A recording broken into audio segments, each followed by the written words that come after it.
இன்னும் அப்படியே வந்துருக்கீங்க இப்போ நாங்கள்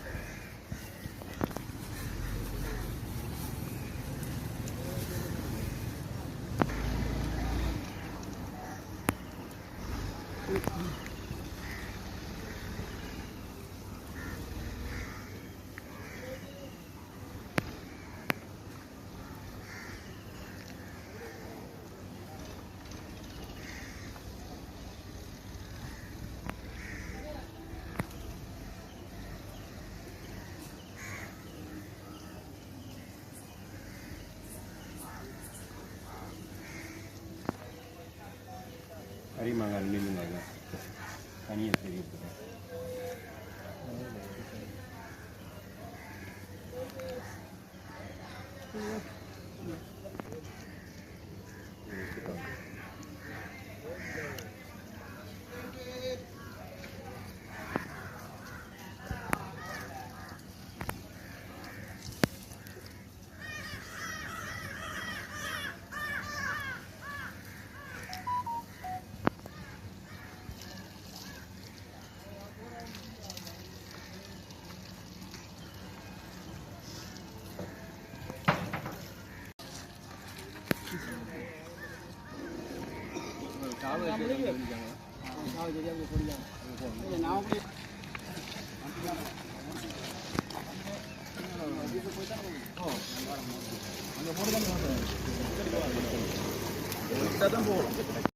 வணக்கம்.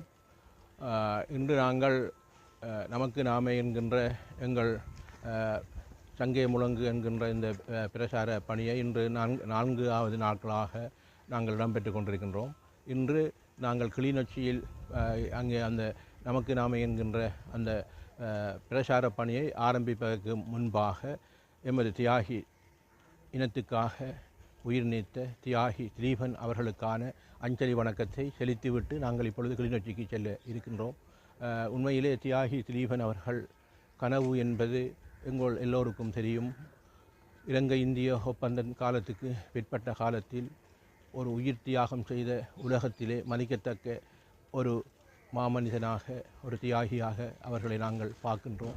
அதுபோன்று மட்டக்களப்பிலே அன்னை பூவதி அவர்களும் இந்திய ஆக்கிரமிப்பு படை இங்கிருந்த காலத்திலே அவரும் உண்ணாவிரதம் இருந்து உயிர் நீத்திருந்தார். இந்த தியாகங்கள் எல்லாம் எமது இந்த மண் மீது எமது இனத்துக்காக ஒரு விடுதலை கிடைக்கப்பட வேண்டும் என்றுதான் அவர்களின் கனவுகள் இருந்தது. அதில் ஒத்ததாகத்தான் இந்த ஜனாதிபதி தேர்தலிலே நாங்கள் உறுதியாக இருக்கின்றோம். இன்னும் நாங்கள் அந்த அரசியல் தீர்வை பெறவில்லை. நாங்கள் பல ஜனாதிபதிகளினாலும் பிரதமர்களினாலும் ஏமாற்றப்பட்டிருக்கின்றோம் என்ற விடயத்தை காண்பிப்பதற்காக எதிர்வருகின்ற செப்டம்பர் 22ஆம் தேதி அந்த தேர்தலை நாங்கள் ஒரு சவாலாக எடுத்திருக்கின்றோம். இதுதான் உண்மை. அந்த தேர்தலை ஏன் சவாலாக எடுத்தோம் என்றால், நாங்கள் ஏமாற்றப்பட்ட இனம், இன்னும் எங்களுக்கான உரிமைகள் கிடைக்கவில்லை. உரிமைகள் கிடைக்க வேண்டும் என்பதை உலகத்திற்கு வெளிக்காட்ட வேண்டும் என்பதற்காகவும், இலங்கை அரசாங்கத்துக்கு வெளிக்காட்ட வேண்டும் என்பதாகவும், பாரத நாட்டுக்கும் ஒரு தேவை இருக்கின்றது. இப்பொழுது நாங்கள் தியாகி திலீபன் அவர்களின் இந்த நினைவு தூவி இடத்திலே இருந்து நாங்கள் சொல்லுகின்ற விடயம் என்னவென்றால், 1987ஆம் ஆண்டு இலங்கை இந்திய ஒப்பந்தம் செய்து இன்று 37 வருடங்கள் கடந்து விட்டது. தியாகி திலீபன் அவர்களின் தியாகமும் 37 வருடங்கள் கடந்திருக்கின்றது. ஆகவே பாரத நாட்டுக்கும் ஒரு அழுத்தம் கொடுக்க வேண்டிய தேவை, இலங்கை அரசாங்கத்துக்கு அழுத்தம் கொடுக்க வேண்டிய தேவை இருக்கின்றது. ஆகவே இந்த தேவைகளை எல்லாம், அந்த கனவுகளை எல்லாம் அவர்கள் செய்திருந்தால் இன்று இவ்வாறு நாங்கள் ஒரு அடிமையாக வாழ்ந்திருக்க மாட்டோம். இன்றும் நிலத்தை அபகரிக்கப்பட்ட ஒரு இனமாக நாங்கள் இருந்து கொண்டிருக்கின்றோம். ஆகவே இன்னும் நாங்கள் ஏமாற தயாரில்லை. இதைத்தான் தமிழ் மக்கள் உணர வேண்டும்.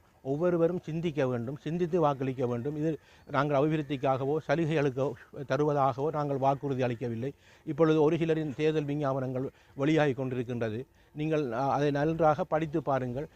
ஒரு தமிழினம் இங்கு இருக்கின்றது, தமிழினம் வாழ்ந்திருக்கின்றது, அவர்கள் அடிமையாக இருக்கின்றார்கள் என்ற விடயங்களை அவர்கள் குறிப்பிடவில்லை. எல்லாம் ஊழல், அபிவிருத்தி, ஒரே நாட்டுக்குள் தீர்வு, எல்லாரும் சமத்துவம் என்கின்ற அடிப்படையில் தான் கூறுகின்றார்களே தவிர, சமத்துவம் என்றால் நான் கேட்கின்றேன் ஒரு கேள்வியை, ஏன் இலங்கை நாட்டில் ஒரு தமிழன் ஜனாதிபதியாக வர முடியாது? இதுதானா சமத்துவம்? இது நாங்கள் புரிந்து கொள்ள வேண்டும். அதற்காக நான் ஜனாதிபதியாக வருவதற்காக இங்கு நாங்கள் நான் போட்டியிடவில்லை. நான் ஜனாதிபதி தேர்தல் மூலமாக தமிழ் மக்களின் ஒற்றுமையை வெளிக்காட்டுகின்றோம் ஒரு அடையாளமாக. ஆகவே சங்கு சின்னத்துக்கு நீங்கள் வாக்களிக்க வேண்டும். எங்கள் பணி தொடர்ந்து இருக்கும். இன்று தொடக்கம் 3 நாட்கள் நாங்கள் கிளிநொச்சி மாவட்டத்திலே அந்த பிரச்சார பணியை நமக்கு நாமே ஆரம்பித்து விட்டு, அங்கிருந்து அடுத்த மாவட்டத்துக்கு நாங்கள் எங்கு செல்வது என்பதை அங்கிருந்து நாங்கள் அது நேர அட்டவணை ஒழுங்குபடி செய்ய இருக்கின்றோம். உங்கள் ஆதரவு எங்களுக்கு பேராதரவாக வர வேண்டும். இந்த பேராதரவு என்பது வெறுமனே எதிர்வரும் 21ஆம் தேதி அதிகாலை 7 மணிக்கு 4 மணிக்கு முறையில் நீங்கள் போடுகின்ற சங்குக்கு நேரே போடுகின்ற புள்ளடி தான் உங்கள் தலைவிதியை அடுத்த கட்டத்துக்கு எடுத்துச் செல்லும் என்பதை புரிந்து கொள்ள வேண்டும். நன்றி, வணக்கம்.